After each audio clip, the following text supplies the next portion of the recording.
usurpador.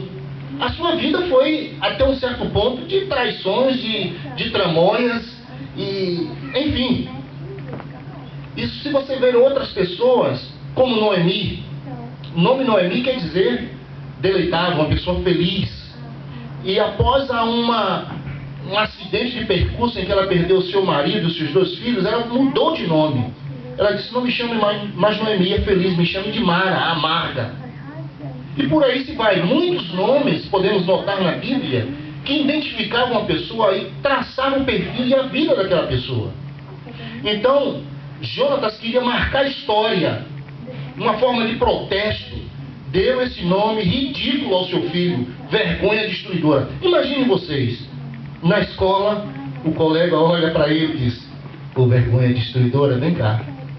Vocês já imaginaram a situação desse jovem ter um nome assim? Imaginaram a possibilidade de você ter um nome idêntico? Já pensou a vergonha, a decepção de ser chamado de vergonha destruidora? O nome Jabez quer dizer aquele que causou dor. Já pensou você ter um nome assim? A sua mãe colocou esse nome porque no momento do parto ela quase morre de tantas dores. Ela quis marcar a história, aquele momento, e colocou o nome do seu filho: aquele que causa dor.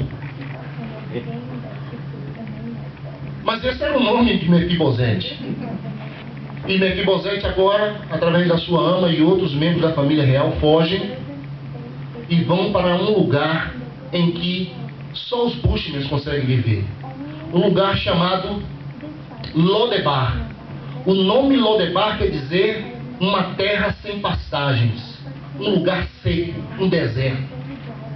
Foi lá onde Mefibosete foi levado para viver, com medo de ser encontrado, porque naquela altura era assim. A família real era tomada e todos eram mortos, para que no futuro não houvesse alguém para reclamar o trono, não houvesse sucessores reais. Matava-se toda a família.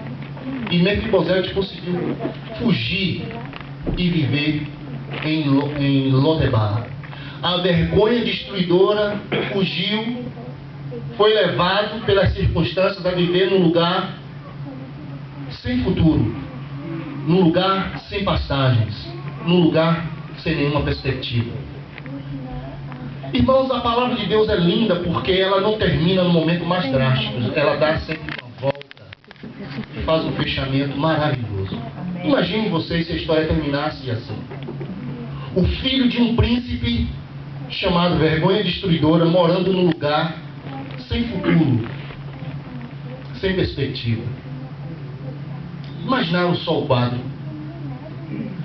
O tempo passou, Davi assume o trono, ele coloca o seu trono em uma posição de privilégio. Ele consolida o seu exército, muitas vitórias, muitas conquistas. Era o momento para ele se esquecer de todos. Ele tinha tudo o que precisava, ele era o rei. Mas ele lembrou que havia uma aliança entre ele e um homem. Ele lembrou-se que havia uma aliança entre ele e o seu melhor amigo, Jonatas. E ele também tinha um senso, irmãos, de responsabilidade muito grande. Ele teve na sua fuga, através de Saul, a oportunidade de matá-lo. Era o seu perseguidor. Ele havia sido rejeitado por Deus. Ele era o novo rei, mas ele não se ousou de tirar a vida daquele homem que era o ungido de Deus. E ele para e mete a mão no fundo do seu coração e traz essa pergunta: há alguém da família de Saul para que eu possa usar de benevolência? Meus irmãos, hoje é muito raro a questão da gratidão. Estamos hoje nesse país das oportunidades, vivendo talvez uma vida bem melhor do que no Brasil, tem muitas oportunidades. Mas muitas das vezes nos esquecemos de olhar para trás e lembrar daquelas pessoas que foram bênção nas nossas vidas. Pessoas que de fato nos ajudou, estendeu a mão, nos apoiou. Davi não tinha esse problema. ele reconhecia acima de tudo em Saul uma autoridade. E ele poderia apagar, arriscar o nome de Saul do mapa, mas ele diz assim: será que ainda existe alguém da família de Saul para que eu possa usar de benevolência? E aparece uma voz, diz assim: olha, tem aí um Mefibosete, mas não veio positivo sobre ele. Ele era parte da família real, mas a ideia era pinchar o cara, era tirar o homem de circulação, porque ele estava com os bens do homem, que era de direito.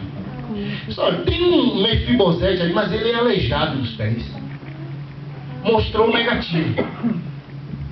Não é assim que muitas pessoas fazem? Não é? Tenta pichar os outros para ser o melhor da fita, para estar em evidência. Tenta suplantar aquele que tem capacidade, aquele que de fato é de direito. Disse: então vá lá e mande chamá-lo, que eu quero falar com ele. E o mensageiro foi lá. Disse: Mefibosete, o rei quer te ver. Talvez Mefibosete tenha pensado assim: chegou a minha hora, vou morrer. Nada mais justo do que morrer, porque o meu avô, ele fez uma atrocidade perseguindo esse homem, e eu sou originário da sua família. Ele era o meu avô, Jonas, seu filho, meu pai, e agora ele me chamou, talvez ele tenha uma sentença contra mim. Sabe aquela questão de o filho pagar pelo erro do pai?